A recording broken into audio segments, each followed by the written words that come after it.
Hi, I'm Lhadon. I'm Tendor. Welcome to our nation. News and analysis on the state of Tibet. Today is the second day of the Tibetan New Year, Losar. It's Thursday, February 26th in Hong Kong. And there's very little information coming out of Tibet. We're not surprised by this because the Chinese government has done such a good job of cutting communications between Tibet and the outside world.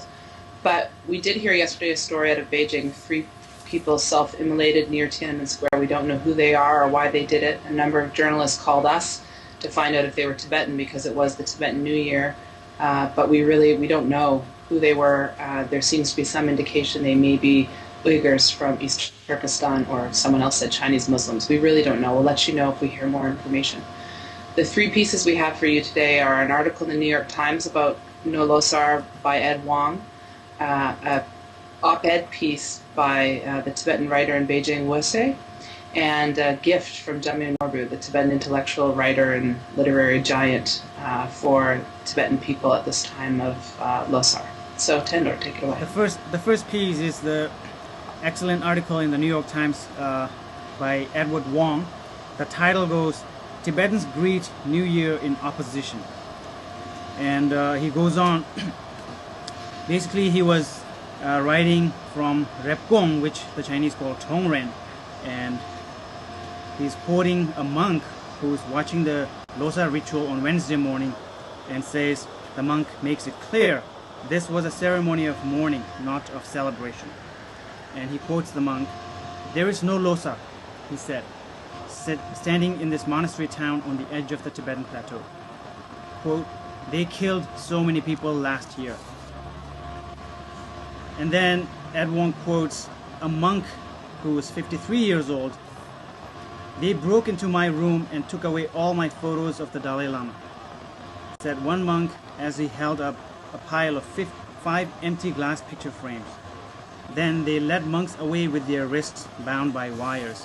So this talks about how the Chinese government, has been really cleaning the monasteries, going into people's, the monks' quarters, checking their rooms, and taking photos of the Dalai Lama away from these monks.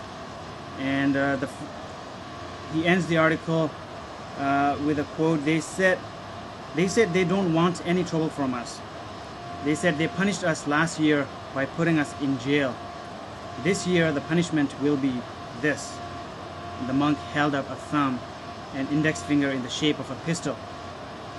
So I think it makes it very clear what the situation there is like and how tense it is, and how much repression is. It's as if you can feel it and you can cut it with a knife. And the final sentence in the article is, he said that not a single firecracker had been heard in his village. Yeah, I think this piece is really it gets it.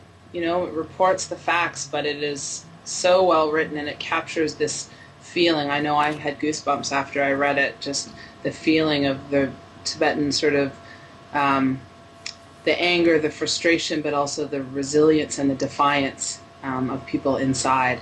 And there's a lot of smart quotes that various Tibetans give, statements or comments that are navigating the political waters, some being very open and defiant, others being very careful but saying so much with so few words.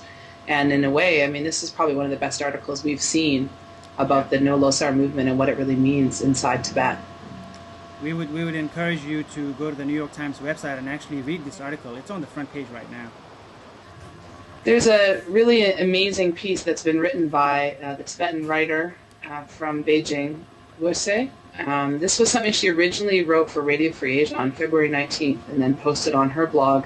And thanks again to High Peaks Pure Earth for translating it into English and posting it. And it's titled, "I Took to the Streets, and What I Want is Freedom and Rights." And it's just, it talks about the No Losar movement, it talks about everything that's happened over the last year and what it really means and how significant this movement is. Some say this kind of civil disobedience is only at a low level, Wu Se writes. That's merely about not celebrating and nothing more. They maintain that it's a safe action which ends on the individual level and is short-term and doesn't entail much great risk. But in fact, this is not true. over the past year, the military might all over Tibet has been so great that all Tibetan areas have become prison-like.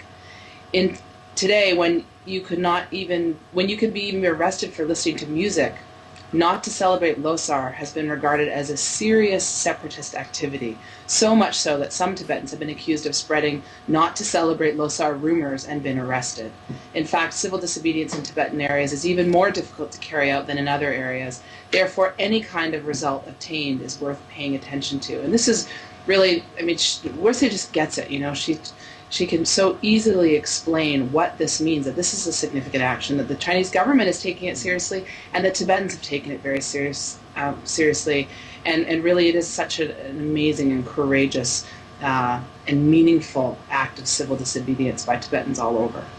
And there was something she says which support, you know, what we were talking about yesterday. Various state media have attributed this not celebrating Losar to the Tibetan government in exile and the Tibetan Youth Congress. In reality, not celebrating Losar was first proposed by Tibetans in Tibet, originated out of spontaneous wishes. Nobody organized Tibetans not celebrating Losar. Nobody called on Tibetans not to celebrate Losar. No. However, the impact is tremendous.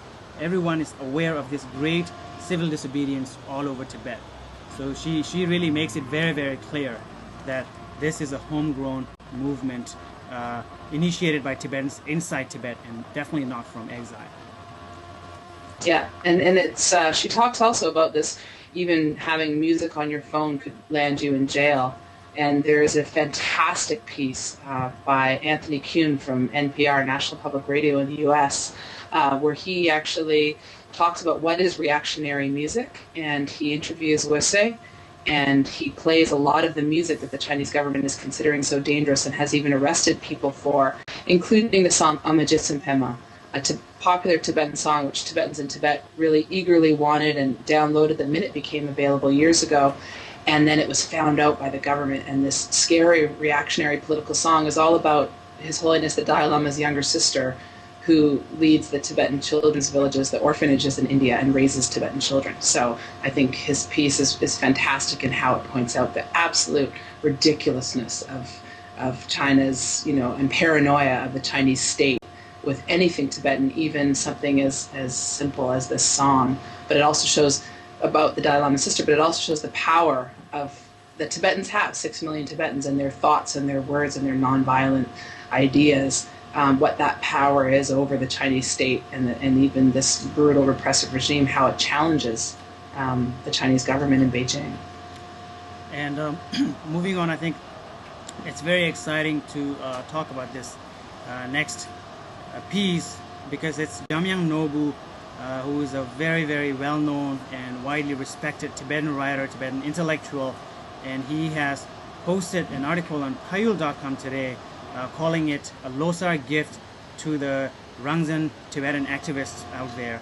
And you know, traditionally Tibetans give each other, you know, gifts, sometimes money, sometimes candy, or various things on Losar, and this year people are not doing any of that. But I think this gift is actually very, very appropriate, because this is the best Rangzhen gift anyone can ever get. It's a document that Jamyang put together called Independent Tibet, Some Facts. And it basically lists the whole, in only 8 pages, you know, it gives the whole evidence, blow by blow, the whole evidence of how Tibet was an independent state before 1949. And we encourage you to check it out.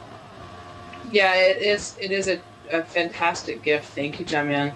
And it really lists it all, the maps, the flag, the history, the currency, the postal system, the passports that have been issued, some information we all know, some information we don't know so widely, all there in one document that you can just hand to people, and it really says it all. So we look forward to the days when we never have to argue with anyone about Tibet being historically independent. We'll just give that document to people and they'll just shut up.